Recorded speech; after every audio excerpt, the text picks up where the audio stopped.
140 கோடி மக்கள் வாழுகிற இந்த நாட்டிற்கு பேராபத்தானவர்கள், ஆபத்தல்ல பேராபத்தானவர்கள் யார் என்று சொன்னால் RSS தான் பேராபத்தான இயக்கம்.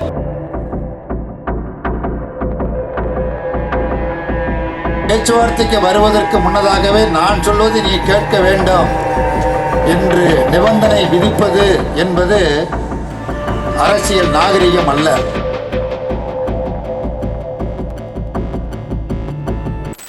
அந்த இயற்கையோடு சேர்ந்து வாழுகிற பழங்குடி மக்கள் தான் வனத்தை பாதுகாத்துக் கொண்டிருக்கிறார்.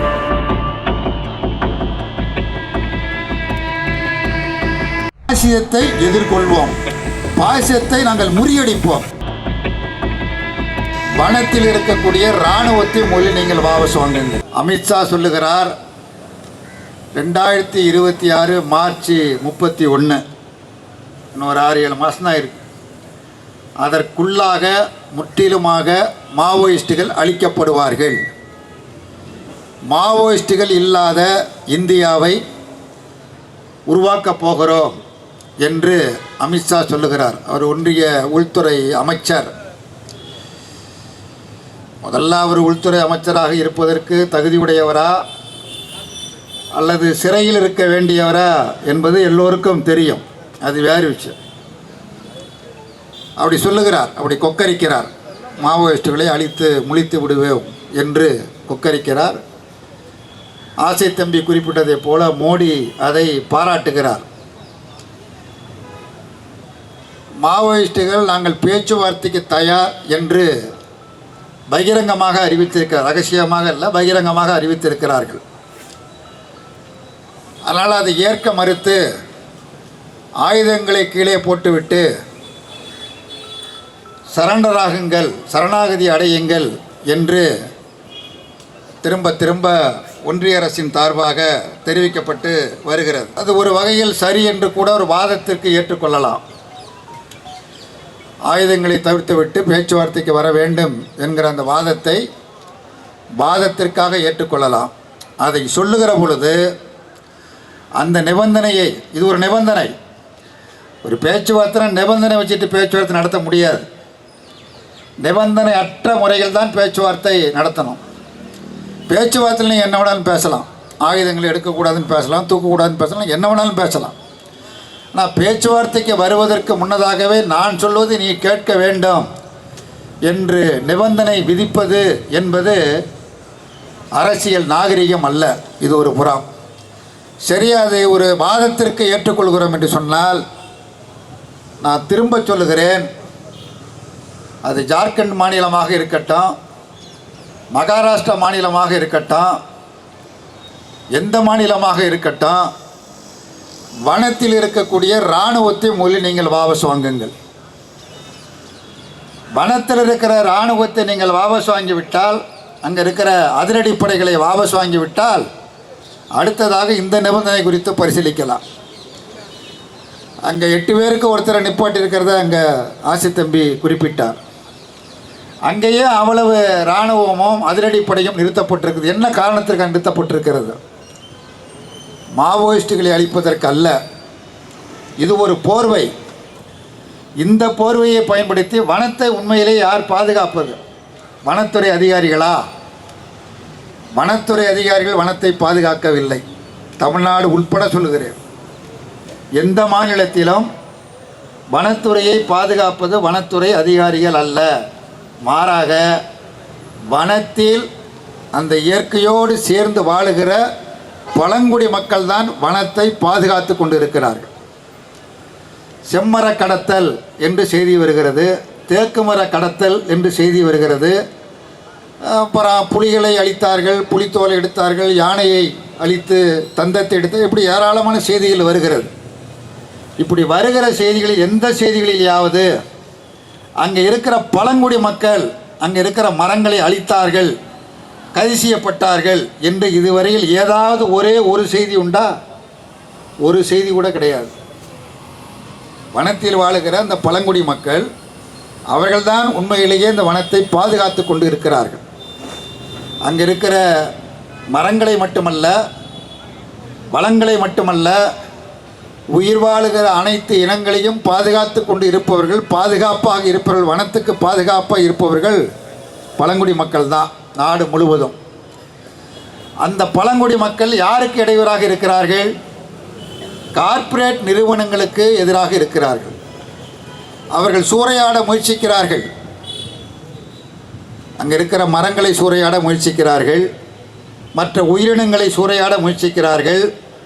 அதை தடுத்து நிறுத்தி வனத்தையும் வனத்தில் வாழுகிற உயிர்களையும் பாதுகாத்து கொண்டிருக்கக்கூடிய மக்கள் பழங்குடி மக்கள் தான், ஆதிவாசி மக்கள் தான் பாதுகாத்து கொண்டிருக்கிறார்கள்.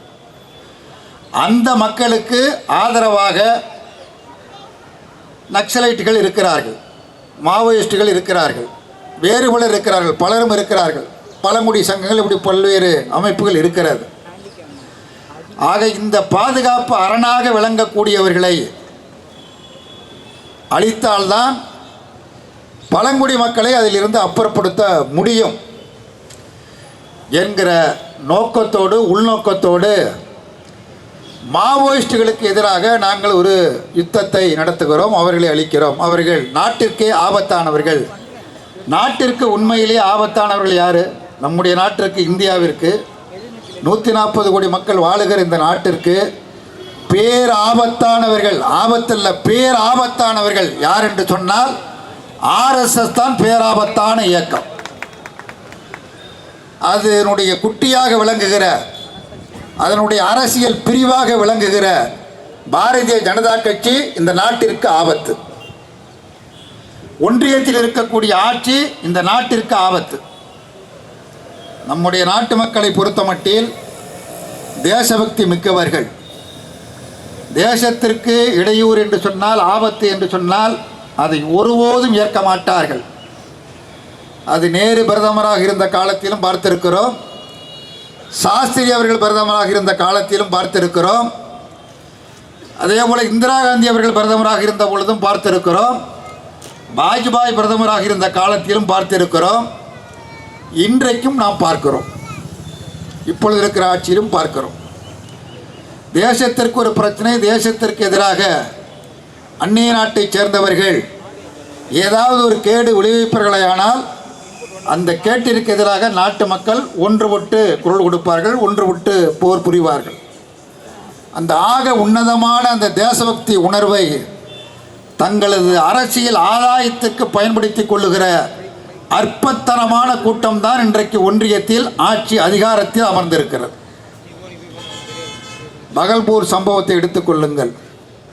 அது நடந்து பல வாரங்கள், மாதங்கள் கடந்து விட்டது.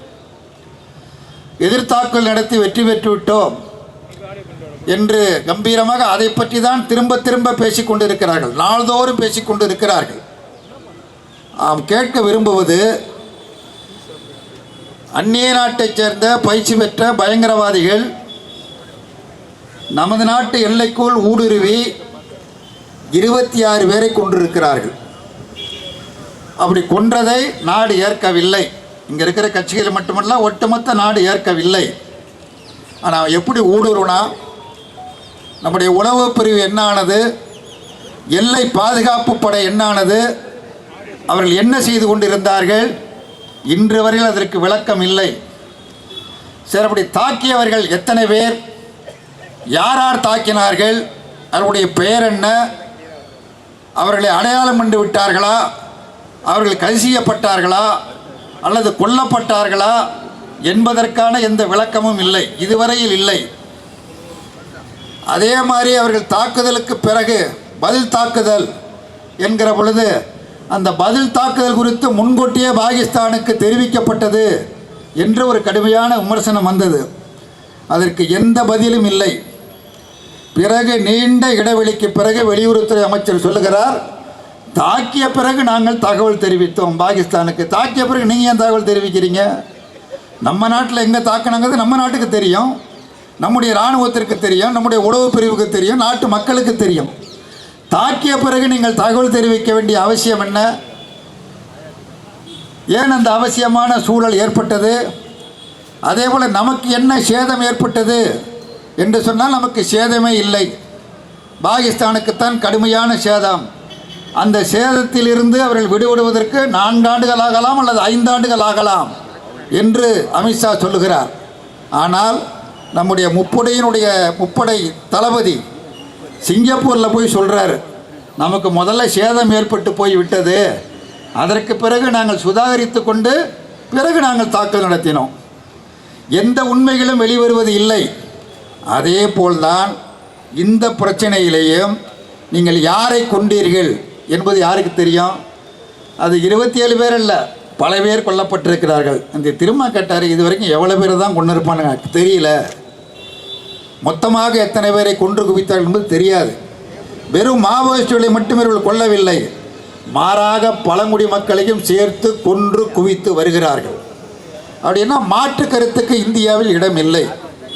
இப்பொழுது இருக்கிற ஆட்சியில் நீங்கள் மாற்று கருத்து சொன்னால் பாஜக என்ன சொல்லுகிறதோ, அமித்ஷா என்ன சொல்லுகிறாரோ, அல்லது மோடி என்ன சொல்லுகிறாரோ, அல்லது RSS என்ன சொல்லுகிறதோ அதற்கு நாம் கை தூக்க வேண்டும், ஆம் என ஏற்றுக்கொள்ள வேண்டும்.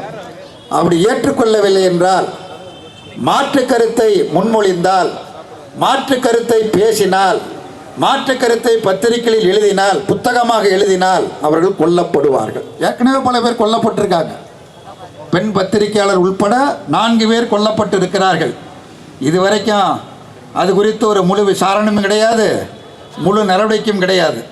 ஆனால் ஒருவரை போல்தான் மற்ற எல்லோரும் கொல்லப்பட்டார்கள் என்கிற செய்தி மட்டும்தான் வந்ததே தவிர, ஏன் கொன்றார்கள், எதற்காக கொன்றார்கள், கொண்டவர்கள் யார் என்பது குறித்து எந்த விளக்கமும் இல்லை. கௌரி லங்கேஷ் படுகொலை செய்யப்பட்டார், அதிலே கைது செய்யப்பட்டவர்கள் ஜாமீனில் வருகிறார்கள். அப்படி ஜாமீனில் வருபவர்களை வரவேற்று, மேலதாளம் முழங்க வரவேற்று, சால்வை அணிவித்து, மால்வை அணிவித்து கொண்டாடிய கும்பல் எந்த கும்பல் என்பது நாட்டிற்கு தெரியும். RSS கும்பல், பஜ்ரங் தள் கும்பல் தான் அப்படிப்பட்ட ஒரு விழாவையே நடத்தினார். ஆகவே இங்கே மாற்று கருத்துக்கு இடமில்லை என்கிற முறையில் மிக மோசமான ஒரு அருவருக்கத்தக்க நடவடிக்கையை, உயிரை பழிவாங்குவது, கொன்று குவிப்பது என்ற மிக மிக அற்பத்தனமான அயோக்கியத்தனமான நடவடிக்கையை ஒன்றிய அரசாங்கம் மேற்கொண்டு இருக்கிறது.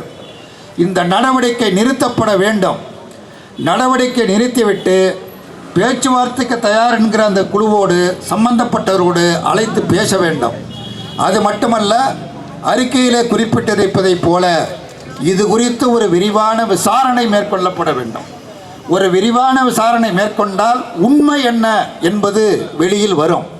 இல்லைன்னா உண்மை வெளிவராது. உண்மை தெரியணும்ல, எதற்காக இது நடைபெறுகிறது, என்ன காரணத்திற்காக நடைபெறுகிறது, இதுவரையில் இறந்தவர்கள், கொல்லப்பட்டவர்கள் எத்தனை பேர், கொன்றவர்கள் யார் என்கிற முழு விவரமும் நாட்டிற்கு தெரிய வேண்டும். அதிகாரத்தில் ஆட்சியில் இருக்கலாம், இன்றைக்கு இருக்கலாம், இது நிலையானது அல்ல, இது நீடித்ததும் அல்ல. பாஜக அரசாங்கம் மேற்கொள்வது அல்லது RSS மேற்கொள்வது, ஆட்சியாளர்கள் மேற்கொள்வது என்பது, இன்றைக்கு மாவோயிஸ்டுகள் கொல்லப்படுகிறார்கள், அவர்கள் ஆயுதம் தாங்கி போராடுகிறார்கள், நாட்டுக்கு அச்சுறுத்தலாக இருக்கிறார்கள், ஆகவே அவர்கள் அழிக்கப்படுகிறார்கள் என்று அதற்கு ஒரு நியாயம் கற்பிக்கப்படலாம். இந்த நியாயம் அவர்களோடு நிற்கப் போவது இல்லை, நிச்சயமாக உறுதியாக நிற்கப் போவது இல்லை. இந்த ஆட்சி தொடருமேயானால் அடுத்தடுத்து ஒவ்வொரு அரசியல் கட்சியாக கணக்கு பார்க்கப்படும், ஒவ்வொரு அரசியல் கட்சியாக கணக்கு பார்க்கப்படும். அதுக்கு எந்த கட்சியும் விதிவிலக்காக இருக்க முடியாது. காரணம், அவர்கள் ஒரு முடிவோடு இருக்கிறார்கள். தங்களது கட்சி மட்டுமே இருக்க வேண்டும், தங்களது ஆட்சி மட்டுமே நடைபெற வேண்டும், வேறு மாற்று கருத்து, மாற்று கட்சி என்பது கூடாது என்பதில் தெளிவாக இருக்கிறார்கள். அதற்கு ஏற்பதான் ஒவ்வொரு நடவடிக்கைகளையும் நகர்த்தி கொண்டிருக்கிறார்கள். அது ஒரே நாடு ஒரே தேர்தல், அது ஒரே நாடு ஒரே மொழி என்று ஒவ்வொன்றாக தங்களுக்கு இருக்கிற அதிகாரத்தை, அந்த வாய்ப்பை, சட்டபூர்வமான வாய்ப்பை பயன்படுத்தி கொண்டு சட்டபூர்வமாக இவைகளை எல்லாம் நிறைவேற்றுவதற்குள்ள முயற்சிகளை மேற்கொள்கிறார்கள். ஆகவே மாவோயிஸ்டுகளை தாக்குகிறார்கள். அது குறித்து நமக்கென்ன, அவர்கள் தேர்ந்தெடுத்த பாதை தவறான பாதை, ஆகவே அரசு இப்படி நடவடிக்கை எடுக்கிறது என்று அதற்கு ஒரு நியாயத்தை கற்பிப்பதற்கு முயற்சிக்குமேனால் பல பேர் அப்படி பேசிக்கொண்டு இருக்கிறார்கள். சில பத்திரிகைகள் அப்படி தலையங்கங்கள் எழுதுகிறது. இன்றைக்கு கூட தலையங்கம் வந்திருக்கிறது, நியாயப்படுத்தி வந்திருக்கிறது. பல வார பத்திரிகைகள் எழுதுகிறது, இதை நியாயப்படுத்தாதீர்கள், நாளைக்கு இது உங்களுக்கும் இது வரும் என்பதை கவனத்தில் கொள்ள வேண்டும் என்று கேட்டுக்கொள்கிறோம். ஆகவே இந்த நடவடிக்கையை நிறுத்துவது மட்டுமல்ல, பேச்சுவார்த்தை நடத்துவது மட்டுமல்ல, விரிவான விசாரணை மேற்கொள்ளப்பட வேண்டும். ஒரு விரிவான விசாரணை மேற்கொள்ளப்பட்டால் உண்மை என்ன என்பது வெளி உலகத்திற்கு தெரியும், நாட்டு மக்களுக்கு தெரியும். அதை செய்வதற்கு பாஜக தயாரா என்கிற கேள்வியை இந்த கண்டன ஆர்ப்பாட்டத்தின் மூலமாக நாம் முன்வைக்க விரும்புகிறோம். ஒரு ஜனநாயகத்தின் நம்பிக்கை உள்ள கட்சியாக இருக்குமேயானால் பாஜக இதற்கு ஒப்புக்கொள்வார்கள். ஆனால் அவர்களுக்கு ஜனநாயகத்தில் நம்பிக்கை கிடையாது. அவர்களுக்கு சர்வதிகாரத்தில் தான் நம்பிக்கை உண்டு, பாசிச கொள்கையில் தான் நம்பிக்கை உண்டு. இந்த பாசிசம் என்று நான் யாரையும் பயமுறுத்தவில்லை. பாசிசம் ஒரு கட்டத்தில் அது தலை தூக்கி நிற்கும், மற்றவர்கள் எல்லோரையும் அழிக்கும். கடைசியாக வேறு யாரும் அழிக்க வேண்டியதில்லை, தன்னைத்தானே அழித்து கொள்ளும், தற்கொலை செய்து கொண்டு சாவார்கள். மோடிக்கு அப்படி நிலைமை வரக்கூடாதுங்கிறது தான் நம்முடைய கவலை. ஏன்னா 140 கோடி மக்கள் வாழுகிற நாடு இந்த நாடு. ஆனானப்பட்ட ஹிட்லரு பெரிய பாசிச கொள்கை தான் பின்பற்றினான். உலகம் என்னுடைய கையில் தான் இருக்க வேண்டும் என்று விரும்பினான். கடைசியாக அவனுடைய முடிவு என்னானது? முடிவு எப்படி முடிந்தது? வரலாறு எப்படி தீர்ப்பளித்தது? அவனுடைய குழந்தையை அவனே கொன்றான், அவனது மனைவியை அவனே கொன்றான், கடைசியாக தன்னைத்தானே துப்பாக்கால் சுட்டு கொண்டு தற்கொலை செய்து கொண்டான். இதுதான் பாசிசத்தின் முடிவாக இருக்கும். அப்படியான முடிவு யாருக்கும் வரக்கூடாது.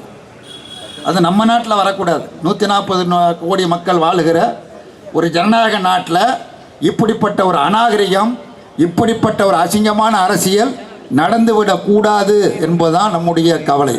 ஆகவே பாயசத்தை கண்டு பயப்படுகிறோம். சில பேர் சொல்லுவான் பாசிசமும் பாயசம் ஒன்றுங்கிற மாதிரி பேசிகிட்டு இருப்பான். அது அவனுக்கு தெரிஞ்ச அரசியல் அவன் பேசுகிறான். அதை போய் நம்ம குறை சொல்லணுங்கிற அவசியம்லாம் கிடையாது. அது வேறு விஷயம். பாசிசத்தை எதிர்கொள்வோம், பாசிசத்தை நாங்கள் முறியடிப்போம். அதனால் என்ன விளைவுகள் ஏற்பட்டாலும் அந்த விளைவுகள் குறித்து கவலைப்படாத கூட்டம்தான் இங்கே கூடியிருக்கிறது என்பதை தெரிவித்து, இந்த குறுகிய கால ஏற்பாட்டில் மிக பெரும் எண்ணிக்கையில் திரளாக பங்கு கொண்ட தோழர்கள், சகோதர அமைப்புகளை சார்ந்த நண்பர்கள், ஊடக நண்பர்கள் எல்லோருக்கும் நன்றி கூறி நிறைவு செய்கிறேன். வணக்கம்.